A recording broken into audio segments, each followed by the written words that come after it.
Hi guys, At The Bar podcast here. Alex is not with me this week, it's just me, Harry. I'm going to share with you one of my blog posts. So I like to upload a small blog post to my website, that's hmptcoaching.com. I'm just going to put it out here as another medium for you guys to listen to through the podcast. Without further ado, this one's entitled Things I Like to Lift, Dem Weights, Dat Fork. So this was the gimmicky message that was printed on a muscle vest my uncle gave me on holiday.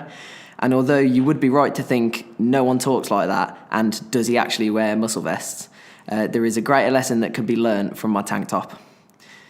So when looking to build muscle, the most important ingredient is calorie intake. In order for muscle growth to occur, we need energy available to create that muscle. So think of it like building a sandcastle.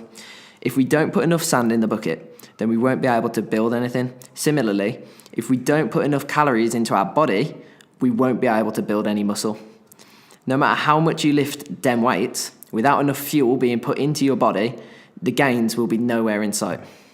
So, how much do I need to eat? We need to get the body into an anabolic or build-in state. So to do this, we need to have a calorie surplus. This means having consumed more calories than we have expended.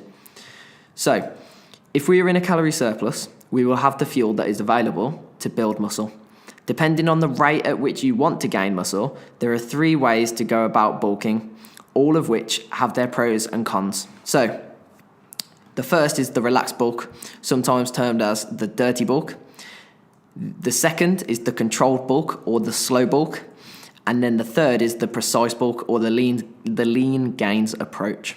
So, the relaxed bulk or the dirty bulk is a fun way of gaining muscle, which basically involves stuffing your face. So the idea is to achieve a calorie surplus in any way possible.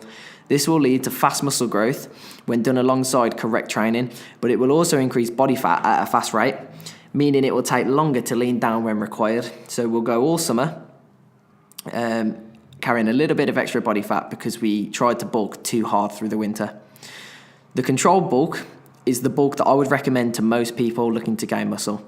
This is where we push the body into a calorie surplus, but not as extreme as the relaxed bulk. So the body still grows muscle, however at a slower rate. Fat gain is also reduced, making it easier to cut back up when required.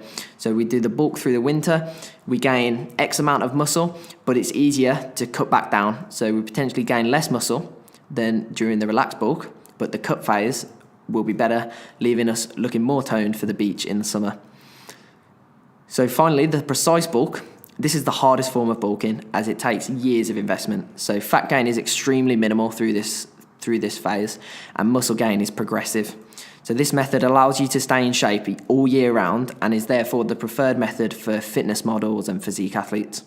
So depending on the bulk you wish to use, there are ways to calculate a more specific amount of calories that you need to consume.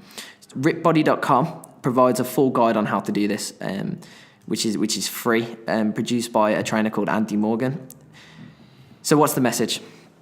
The take-home message is to pay attention to calorie intake when looking to gain muscle. If you're struggling to build muscle and you're working hard in the gym, the chances are that you need to consume more calories.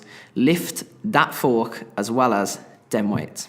Okay, thank you very much, guys, and stay tuned for the next episode of At The Bar.